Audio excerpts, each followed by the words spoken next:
make a point of listening to my gut feelings. The one time I didn't, it cost me my leg. Here's the story. Just before Christmas 2018, I had my third baby. Since Mr. Snuggles had so graciously met my deductible, I figured it was a good time to get some arch supports because my feet were a little flat. Only when I went to a podiatrist, the doctor convinced me that I needed surgery instead. He had openings for a week and a half later, so I was put on the surgery schedule. If your intuition is already telling you that things are heading in a bad direction, you're not wrong. Now that I'm a little less naive, I'll be the first to tell you that getting multiple opinions is wise, and that the best surgeons usually have long wait lists. So in non-emergency situations, it's concerning if the surgeon offers to cut you open a week after being introduced. But even laying aside all of that, I felt uneasy. I didn't have a specific reason to feel worried. I wasn't experienced enough to spot the red flags, so that wasn't it. The doctor had been very convincing and had enthusiastically assured me that this was not a high-risk procedure and that my foot would be better than ever. In fact, I believe his exact words were, "You'll have a whole new foot when I'm done with you." I didn't realize it'd be literal. Since I was an avid martial artist, having healthy feet was a big deal to me. I still wanted to be kicking stuff when I was 90, because who doesn't want to kick people in the head up until the day they kick the bucket? The doctor's persona was reassuring, and I didn't have a particular reason to distrust what he told me. And yet, as the 10 days ticked by, my sense of foreboding deepened. I thought it was just nerves. You see, I wasn't a professional patient back then. Surgery had not yet become my hobby, so I didn't have nearly as many experiences to compare to. I think the most recent surgery I'd had was when my appendix and I broke up. It was a toxic relationship. Call it a whim, but parting ways with my appendix was a heat-of-the-moment decision that involved no countdown to surgery, no anticipation, no time to worry. I'm not generally an anxious person, so it was atypical for me to be so nervous counting down to this foot surgery. Did that strike me as odd? Nope. I mean, wouldn't you be nervous if you had 3 children, including some special needs and a newborn, and were told you'd be unable to walk for 3 months and then would have another 3 months of gradually increasing how much weight you could put on your foot? Past me was 100% right, that taking care of a baby while on crutches was going to be hard. But I don't think that's why I was nervous. I wasn't super worried about the day-to-day challenges I'd have to face, because I'm a problem solver, and I had confidence in my ability to adapt. I mean, shortly before getting pregnant, I broke both hands at the same time and was in casts for 7.5 months. But I still managed to care for my kids and take care of life.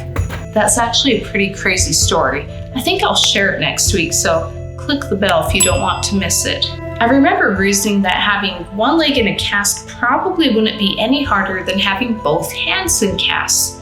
Plus, I'd only be on crutches for 3 months versus 7.5 for my hands. That's what I call a good deal. So even while I stared at the car seat, pondering how I was going to get that baby in and out of the car while on crutches, I've retained some false optimism. We can do hard things if we know they're temporary and for a good reason. Sadly, I was wrong on both accounts. It's only now, with the benefit of hindsight, that I can see that the uneasiness I experienced wasn't normal jitters. I've now had many surgeries, and only once have I felt that nagging sense that something was wrong. Even when my leg ultimately had to be amputated, I didn't experience a sense of impending doom. Only with that first foot surgery, the one that led to this. A sense of foreboding hung thick as fog as I made my way to the surgical center on a dark January morning. The nurses prepped me for surgery, then the doctor came in. As he spoke with me, he said something I found alarming. I go more into detail in a different video, but basically I had a question about an oddity with my pinky toe. He said he had no idea what it was, but if I liked, he could sever the tendon while he was doing surgery anyway. Well, I'm in the OR anyway. I could sever the tendon. No. Are you sure? It's no trouble. It wouldn't take me very long. I'm sure. If you're sure. Don't touch my toe. That was alarming. I mean, he just said he didn't know what was up with my toe, yet he was offering to sever a tendon? without knowing the problem or having done any imaging. I was this close to walking out. If I'd walked out then, I'd still be walking now. I'm ashamed to say that the reason why I didn't leave was because of social pressure. Not that anyone knew I was contemplating leaving and was intentionally pressuring me to stay.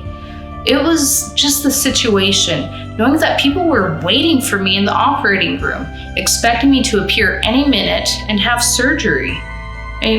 What about insurance and bills for a canceled surgery?